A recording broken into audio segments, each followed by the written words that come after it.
অন্যত্রে বিবাহ বন্ধনে আবদ্ধ হওয়ার বৈধতা নাই। প্রবাসী বোন জানতে চেয়েছেন, তার বান্ধবীর স্বামী প্রবাসে থাকেন, তার বান্ধবী তার স্বামীর সাথে যোগাযোগ না করে আরেকটা বিবাহ বন্ধনে আবদ্ধ হয়েছে, বা এই রিলেটেড আরও কিছু জটিলতা, এই সম্পর্কে যদি কিছু বলতেন।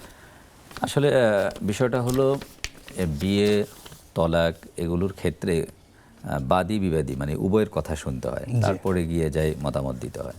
তো দেখা গেল আমি এখন বলবো যে এটা বিয়ে শুদ্ধ হয়নি, পরে স্বামী এসে বলবে যে না আমি যোগাযোগ তো ছিল।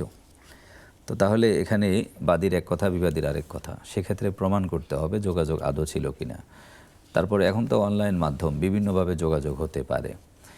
তো যাই হোক, এখন আমি ওনাকে বলবো যে আপনি এই বিষয়টা নিকটবর্তী কোনো রিলায়েবল ফতোয়া বোর্ড থাকলে তাদের কাছ থেকে জেনে নেবেন।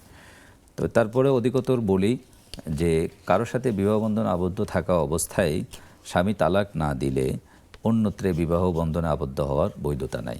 সেক্ষেত্রে এই নিকাহটা বাতিল হিসাবে গণ্য হবে। তবে তার গুণাগুণ অন্যান্য বিষয়গুলো দেখে তারপরে এই জাজমেন্টটা দিতে হবে।